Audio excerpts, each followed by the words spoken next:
যারা আমার ভিডিওটা দেখছেন তারা ভিডিওটাকে লাইক করবেন, আর যারা আমার চ্যানেলটা রেগুলার দেখেন তারা চ্যানেলটাকে সাবস্ক্রাইব করবেন।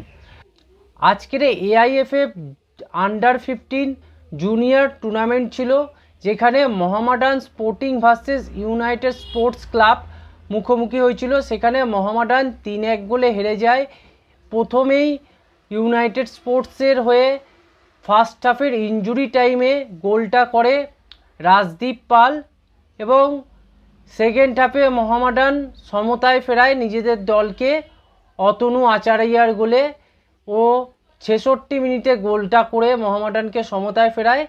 কিন্তু সেই সমতায় ফেরানোর কিছুক্ষণ বাদেই আবার ইউনাইটেড স্পোর্টস গোল করে এগিয়ে যায়। 71 মিনিটে প্রদীপ বাগের গোলে ইউনাইটেড স্পোর্টস এগিয়ে যায়, এবং খেলা শেষ হওয়ার কিছুক্ষণ আগে 89 মিনিটে রাজদীপ পল আরেকটা গোল করে ইউনাইটেড স্পোর্টসকে 3 পয়েন্ট সিকিউর করে দেয়। কেননা মোহামেডান এই AIFF লিগ টেবিলের একদম বটমে আছে আন্ডার 15 টুর্নামেন্টে। কেননা মোহামেডান এই টুর্নামেন্টে সেভাবে পারফরমেন্স করতে পারেনি, 10 ম্যাচে মাত্র 1 পয়েন্ট পেয়েছে। কিন্তু মোহামেডানের ক্ষেত্রে এই টুর্নামেন্টটা খুবই ইম্পর্টেন্ট একটা টুর্নামেন্ট, কেননা এই টুর্নামেন্টের মধ্যে দিয়ে প্রচুর ট্যালেন্ট প্লেয়ারকে তারা দেখতে পাবে, এবং প্রচুর ট্যালেন্টেড প্লেয়ার যাদের মধ্যে ট্যালেন্ট আছে, কোন জায়গাটায় তাদের ডেভেলপমেন্ট দরকার আছে, সেইগুলো কিন্তু মোহামেডান লক্ষ্য করতে পারবে। তাই এই টুর্নামেন্টটা একটা গুরুত্বপূর্ণ টুর্নামেন্ট হিসেবেই সবাই দেখছে, এবং সবাই কিন্তু এই টুর্নামেন্টটার দিকে নজর দিয়ে রেখেছে।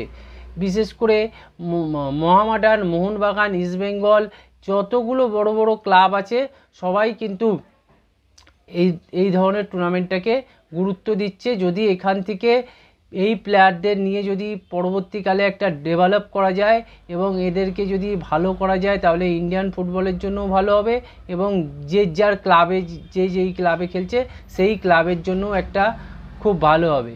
কেন ইউথ ডেভেলপমেন্ট একটা বিশাল ডেভেলপমেন্ট। এখান থেকে প্রচুর বড় বড় ফুটবলার আগেও উঠেছিল, এখন আগামী দিনেও উঠবে। তাই বলা যায় যে মোহামেডানের পারফরমেন্স হয়তো খুবই খারাপ হয়েছে এই AIFF জুনিয়র টুর্নামেন্টে, কিন্তু এখান থেকেও পজিটিভ কিছু শেখার আছে। সেখানে হচ্ছে কোন কোন প্লেয়ার ভালো খেললো এবং কোন কোন প্লেয়ারের কোন কোন জায়গায় প্রবলেম আছে, তাকে ডেভেলপ করতে গেলে কী কী করতে হবে, এগুলো বিস্তারিতভাবে তারা বুঝতে পারলো সেই সব ক্লাব।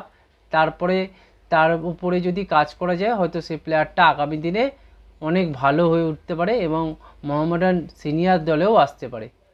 তাই বলবো যে এই AIFF টুর্নামেন্টটা একটা ফিউচার টুর্নামেন্ট, যেখান থেকে ফিউচারের স্টার জন্ম দেবে। এখান থেকে আগামী দিনে অনেক বড় বড় স্টার বেরোবে বলেই আমাদের ধারণা।